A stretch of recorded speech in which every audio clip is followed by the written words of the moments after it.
Dear students, जैसा कि पिछले लेक्चर में आपने देखा कि हम लोग डिस्कस कर रहे थे स्टैटिस्टिकल सीरीज़ के बारे में, उनके ऑब्जेक्ट्स के आधार पे और उनके कंस्ट्रक्शन के आधार पे। कंस्ट्रक्शन के आधार पे सीरीज़ को 3 भागों में डिवाइड किया जाता है, जिसमें पहला पार्ट इंडिविजुअल सीरीज़ को मैं आपसे डिस्कस कर चुका हूँ। जब प्रत्येक पद या इकाई के मूल्य को अलग अलग रखा जाए तो वो व्यक्तिगत श्रेणी कहलाएगी। मीन्स आवृत्तियाँ नहीं दी जाती हैं, एक ही कॉलम होता है और गणना करते समय आपको इन्हें व्यवस्थित करना होता है आरोही या अवरोही क्रम में। दूसरा पॉइंट स्टार्ट कर रहा हूँ मैं अब आपसे। आज 2 पॉइंट्स पे डिस्कशन रहेगा, खंडित श्रेणी के बारे में, अखंडित श्रेणी की, और अखंडित श्रेणी के जो प्रकार हैं वो कितने होते हैं उनकी बात करूंगा। तो पहला पॉइंट स्टार्ट कर रहा हूं, खंडित श्रेणी मीन्स डिस्क्रीट सीरीज। खंडित श्रेणी से हमारा मतलब होता है गणना से जो मूल्य प्राप्त होते हैं। 2 तरह से मूल्य या आंकड़ों को आप प्राप्त करते हैं, या तो काउंटिंग के माध्यम से गणना करके, या मापन मीन्स मेजरमेंट के माध्यम से। तो गणना के माध्यम से जो मूल्य प्राप्त होंगे वो कहलाते हैं खंडित चर, या उनसे जो श्रेणी आप बनाएंगे वो कहलाएगी खंडित श्रेणी। ऐसे चरों के मूल्यों में एक निश्चित अंतर होता है, पद अलग अलग होते हैं और इन्हें निश्चित मूल्यों में मापा जा सकता है। ये खंडित चर की विशेषताएं हैं कि इनमें निश्चित अंतर होगा, पूर्णांक में होंगे, निश्चित मूल्यों में आप इन्हें माप सकते हैं। मूल्यों को पूर्णांकों में जब आप प्रस्तुत करेंगे तो आवृत्ति बंटन के रूप में आपको इनको दिखाना पड़ेगा। इसलिए इस श्रेणी में खंडित चर मूल्यों के अनुसार आवृत्तियों को लिखा जाता है। एक तरफ खंडित चर होंगे और उनके सामने की साइड में, अपोजिट साइड में, उनकी आवृत्तियों को लिखा जाएगा। इसके लिए मूल्यों को सर्वप्रथम व्यवस्थित किया जाता है और फिर उन मूल्यों के सामने वो संख्या लिख दी जाती है जो उसकी आवृत्ति होती है। आवृत्ति से मतलब आप समझते हैं कौन सा पद श्रेणी में कितनी बार आया है, यह उस पद की आवृत्ति कहलाती है। एग्जाम्पल के तौर पे स्क्रीन पे आप देख रहे हैं, मूल्य या चर को x से डिनोट करते हैं और आवृत्ति को स्मॉल f से डिनोट करते हैं। तो जैसे चरों या मूल्यों को मैंने लिख रखा है, number of goals, number of runs, number of flowers, number of persons, number of letters, number of rooms, number of pages. ये सब खंडित चर के उदाहरण हैं। क्यों? क्योंकि इनको एक निश्चित मूल्य में माप सकते हैं, पूर्णांक में होंगे और उनमें निश्चित अंतर होता है। इसी तरह से इनके सामने इनकी आवृत्तियों को आप लिख देंगे, नंबर ऑफ मैचेस प्लेड, या number of plants, number of family, number of words, number of houses, number of books. तो खंडित श्रेणी में एक तरफ चर मूल्यों को रखेंगे और उनके सामने उनसे संबंधित आवृत्तियों को प्रदर्शित करेंगे। तो इस तरह की जो श्रेणी होती है वो कहलाती है खंडित श्रेणी। तीसरा तरीका होता है अखंडित श्रेणी या कंटिन्यूअस सीरीज, जो मूल्य मापन के द्वारा प्राप्त होते हैं, जिनको काउंटिंग के द्वारा प्राप्त नहीं किया जाता है, गणना के द्वारा प्राप्त नहीं किया जाता है, जिनका मेजरमेंट किया जाता है, वो कहलाते हैं सतत चल कंटिन्यूअस वेरिएबल। क्या विशेषता होती है? इन चरों को निश्चित मूल्यों में मापना संभव नहीं होता है। एग्जैक्ट आप नहीं बता सकते हैं, लेकिन हाँ हम ये कह सकते हैं कि 2 लिमिट्स या इस संख्या के बीच में कोई मान है। तो निश्चित मूल्यों में इनको आप माप नहीं सकते हैं। एक निश्चित विस्तार के अंतर्गत इनका कोई भी मूल्य हो सकता है, निकटतम मूल्यों द्वारा प्राप्त किया जाता है।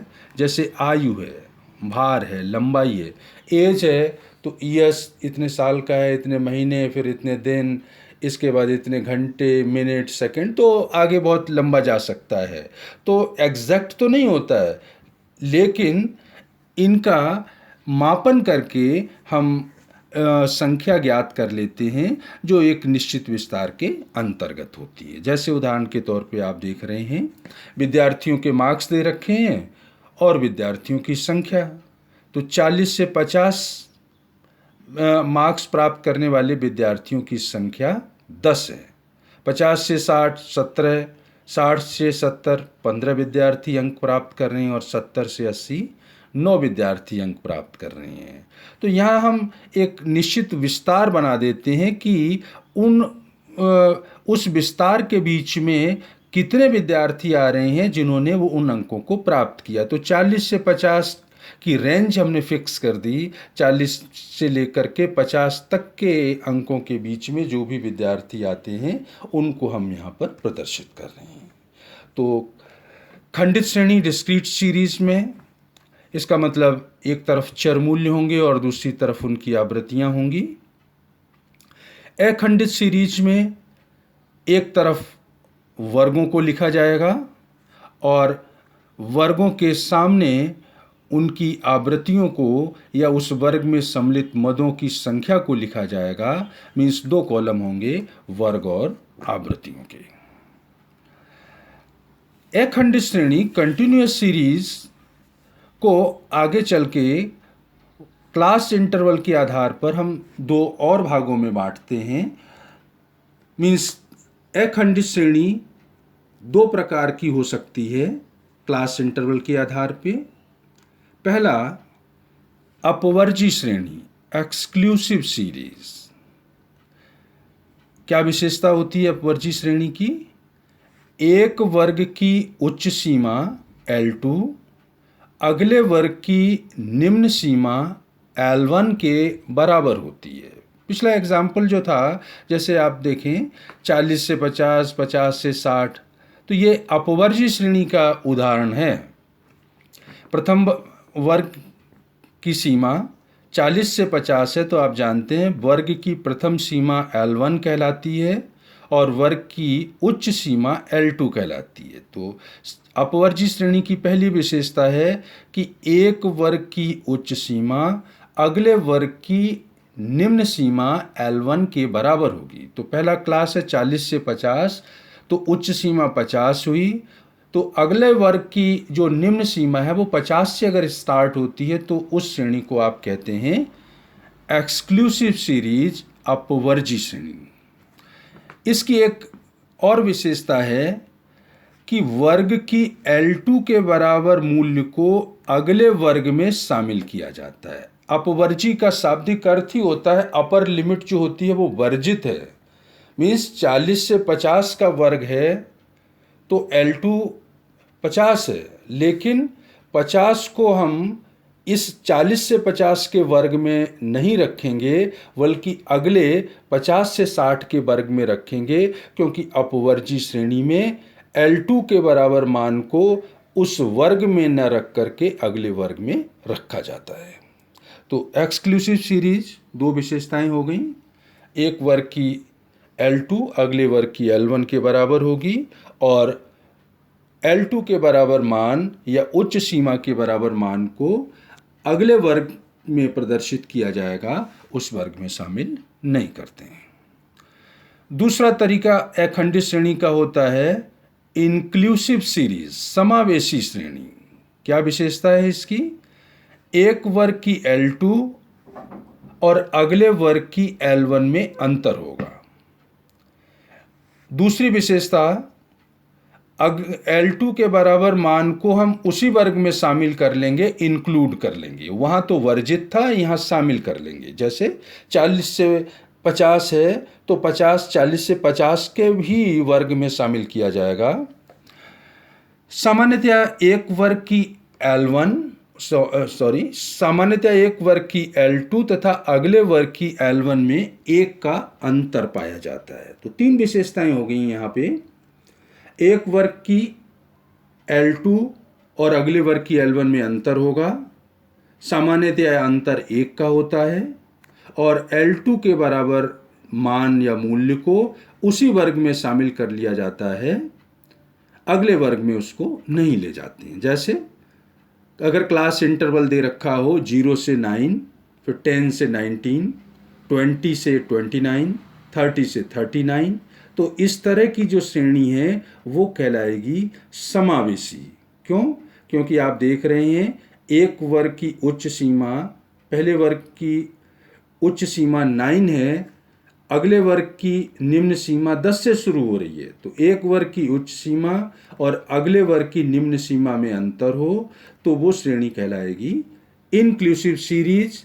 और अब आप जानते हैं कि अगर 0 से 9 को लिखना है तो 0 से 9 को 9 वाले मीन्स फर्स्ट क्लास इंटरवल में ही शामिल कर लिया जाएगा, क्योंकि समावेशी श्रेणी की विशेषता है कि उच्च सीमा के बराबर मान को उसी वर्ग में हम शामिल करते हैं।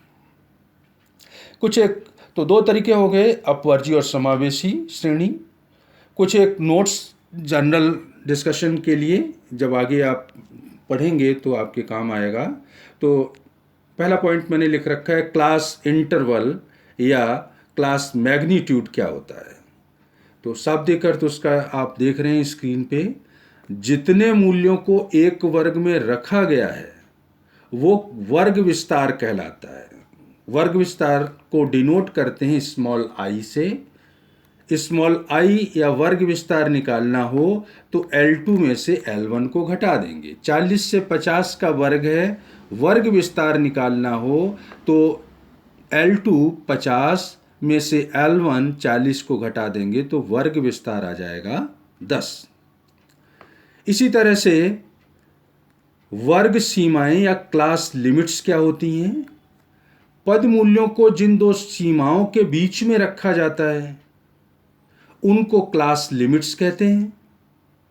और क्लास लिमिट्स जैसे 40 से 50 है तो प्रथम सीमा जो होती है वो L1 कहलाती है, निम्न सीमा कहलाती है, और उच्च सीमा L2 कहलाती है। 40 से 50 का वर्ग है तो ये क्लास लिमिट्स 40 से 50 है, 40 को L1 लिखेंगे और 50 को लिखेंगे आप L2।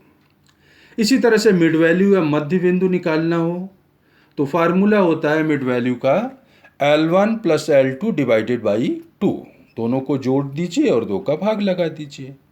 अल्टरनेटिवली मिड वैल्यू में निकालनी हो तो L1 में I/2 प्लस कर दीजिए, मीन्स वर्ग विस्तार जो भी है उसका आधा अगर आप L1 में जोड़ देंगे तो भी मिड वैल्यू आ जाएगा। और अगर L2 में से वर्ग विस्तार का आधा घटा देंगे तो भी मिड वैल्यू आ जाएगा। तो मिड वैल्यू इनमें से किसी भी तरीके से आप ज्ञात कर सकते हैं। चर मूल्यों को विभिन्न संख्याओं या वर्गों में विन्यासित करने हेतु टेलीवार्स या मिलान चिन्हों का प्रयोग किया जाता है। बहुत सारे आपको डाटा दे रखे हैं, आंकड़े इकट्ठे कर लिए, विद्यार्थियों के मार्क्स हैं, हाइट आपने इकट्ठे कर रखे हैं 200 विद्यार्थियों के। अब उनको किस तरह से श्रेणी के रूप में प्रदर्शित किया जाए तो इसके लिए आप जानते हैं टेलीवार्स का प्रयोग किया जाता है।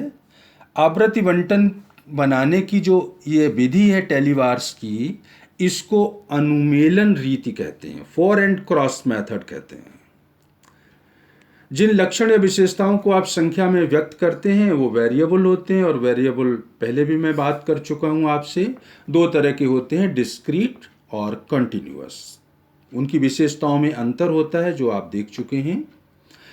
आवृत्ति बंटन जब भी आप तैयार करेंगे तो 2 कॉलम होंगे या उसके 2 तत्व होंगे, एक तो चर मूल्य होते हैं और दूसरा होता है आवृत्ति फ्रीक्वेंसी।